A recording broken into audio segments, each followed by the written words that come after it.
26/11 हमले के आरोपी अजमल आमिर कसाब को मुंबई में 7:30 बजे सुबह दी गई फांसी। शहीदों को मिली श्रद्धांजलि। कसाब को फांसी दिए जाने के ऑपरेशन को दिया गया एक्सपोर्ट का नाम। पुणे की जेल में ही दफनाया गया कसाब का शव। महाराष्ट्र के मुख्यमंत्री ने की पुष्टि।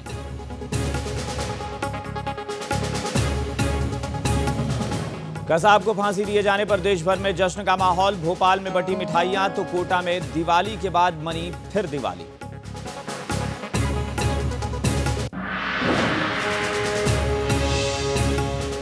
छत्तीसगढ़ में केंद्र के खिलाफ बीजेपी का प्रदेशव्यापी धरना। आज एफडीआई समेत केंद्र सरकार की नीतियों के खिलाफ प्रदर्शन। बीजेपी महासचिव जेपी नड्डा धरने को करेंगे संबोधित।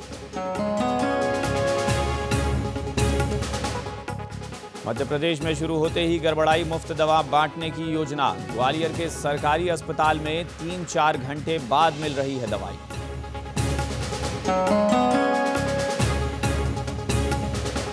और राजस्थान में विधानसभा चुनाव से पहले नए जिले बनाने की तैयारी में सरकार। 4 नए जिलों का प्रारूप तैयार। जयपुर से हटकर कोटपुतली को मिलेगी अलग पहचान।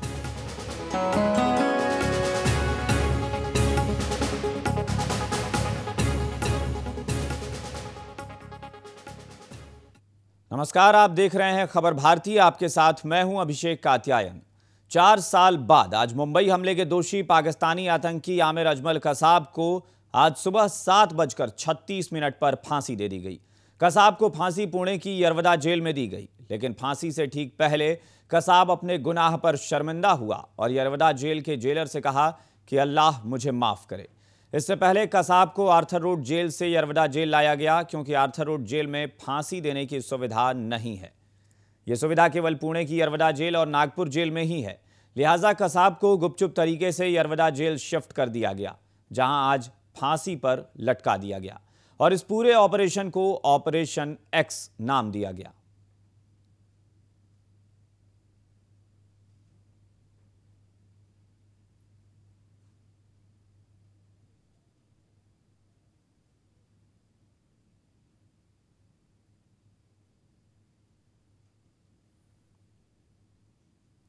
आखिर क्या हुआ था उन 2 दिनों में? किस तरह दी गई कसाब को फांसी? क्यों ले जाया गया कसाब को यरवदा जेल? क्यों रखी गई कसाब को फांसी की खबर गुप्त? क्या था इस ऑपरेशन का नाम? यह कहानी बेहद दिलचस्प है। दरअसल सुप्रीम कोर्ट से भी फांसी की सजा मिलने के बाद कसाब ने राष्ट्रपति प्रणब मुखर्जी के पास दया याचिका दायर की थी। गृह मंत्रालय ने कसाब की दया याचिका की फाइल 18 अक्टूबर को राष्ट्रपति के पास भेजी थी। 5 नवंबर को राष्ट्रपति ने कसाब की दया याचिका खारिज करते हुए उसे फांसी देने के परवाने पर दस्तखत कर दिए।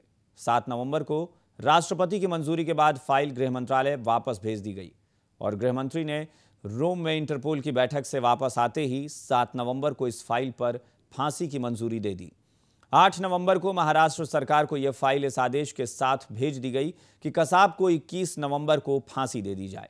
कसाब की फांसी के पूरे ऑपरेशन को काफी गोपनीय रखा गया और बातचीत में इसका जिक्र न हो, इसके सुनिश्चित करने के लिए इस पूरी कार्रवाई को ऑपरेशन एक्स का नाम दिया गया।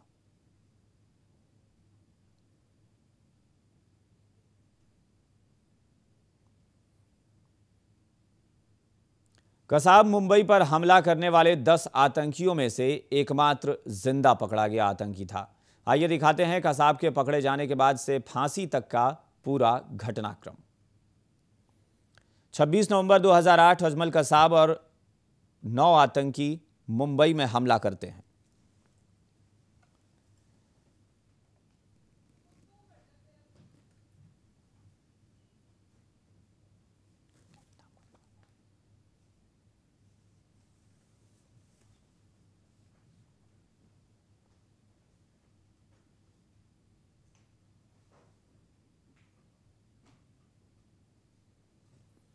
और कसाब की फांसी के बाद देश भर से राजनीतिक प्रतिक्रियाएं भी आनी शुरू हो गई हैं। बीजेपी ने कसाब की फांसी को सही कदम बताया है।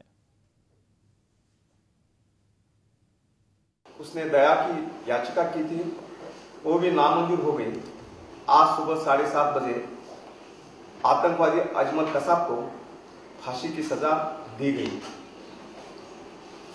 हमारे जो निरपराध लोग शहीद हो गए थे उनको सही एक श्रद्धांजलि है।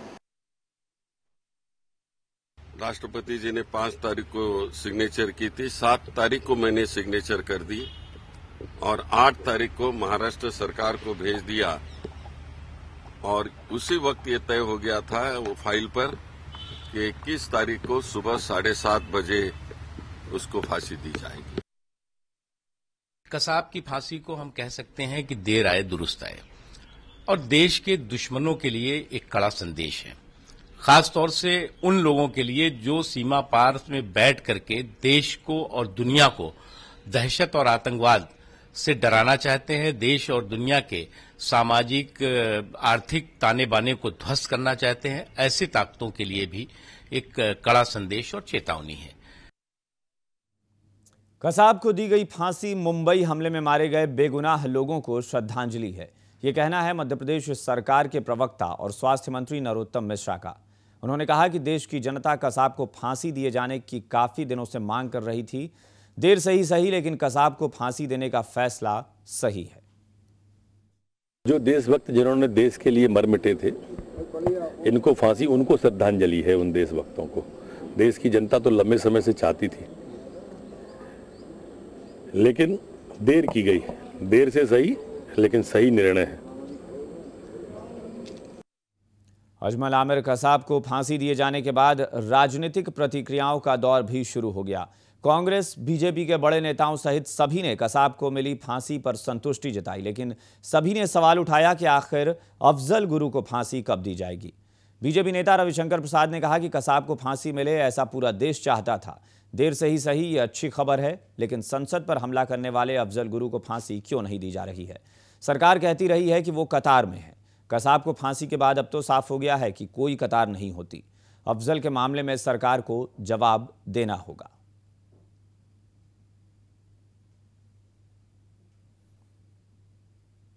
मुंबई में 26/11 आतंकवादी हमले के आरोपी अजमल आमिर कसाब को इतने लंबे वक्त के बाद फांसी तो दे दी गई, लेकिन ग्वालियर में एक परिवार इस हमले में अपने बेटे को गंवा देने का दर्द आज तक नहीं भूला है।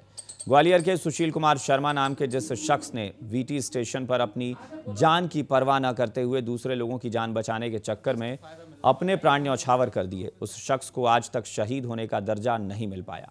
सुशील छत्रपति शिवाजी टर्मिनल के वीटी स्टेशन पर सहायक मुख्य टिकट निरीक्षक के पद पर पदस्थ थे।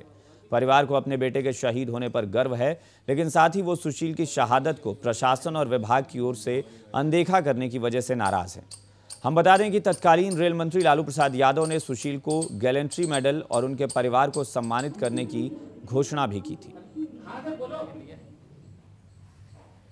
जबरदस्त फायदा मिलने वाला है, ये मान के चलिए। चुनाव में सबसे इशू कि कम से कम सरकार को इतना भी था कि उसको सही फांसी दी है।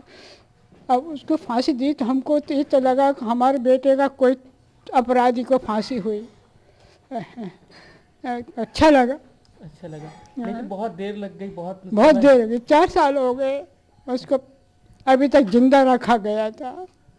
आपका जो गर्व होता है हमको, तो हमारा तो वो इतना सिर ऊंचा किया उसने हमारा, तो कि आगे भी इसकी मर्जी बच्चे तुम्हारे सबक लें लोग।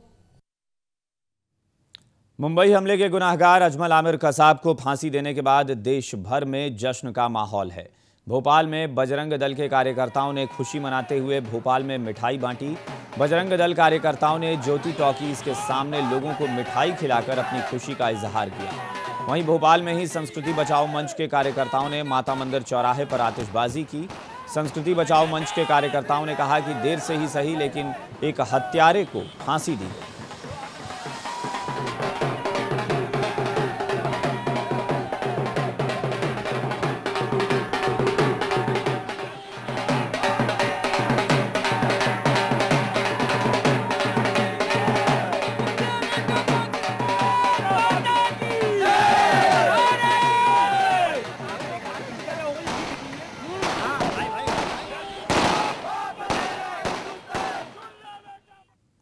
इंदौर में बीजेपी कार्यकर्ताओं ने कसाब की फांसी का जश्न मनाया और प्रधानमंत्री जिंदाबाद के नारे लगाए।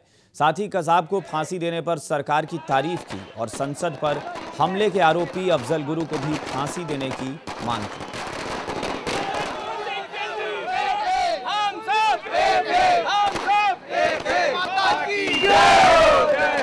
भारत माता की लड़ाई है, आगे और लड़ाई है।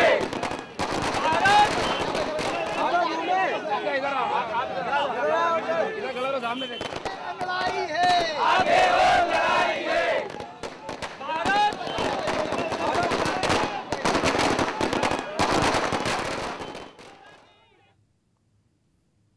मुंबई हमले के गुनाहगार अजमल आमिर कसाब को फांसी के बाद कोटा में भी जश्न का माहौल है।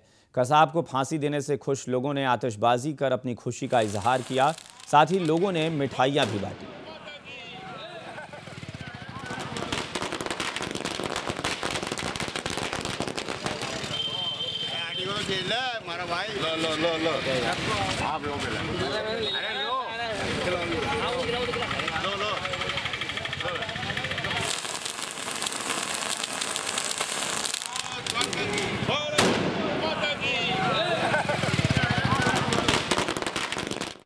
होया कोई बात नहीं, लेकिन सजा हुई है उसको, हमें बहुत खुशी है इस बात की। बहुत खुशी है कि कसाब को फांसी हुई। इसके लिए आने वाले समय में गवर्नमेंट को बहुत फायदा है, ताकि आतंकवादियों को हमेशा डर बना रहेगा, न अपने भारत में प्रवेश कर पाएंगे। सरकार का एक ऐतिहासिक फैसला है, इसमें कोई पार्टी वाली बात नहीं है। सरकार ने जो भी करा है देश के भलाई के लिए करा है। आगरा में भी बीजेपी के कार्यकर्ताओं ने कसाब की फांसी पर जश्न मनाया।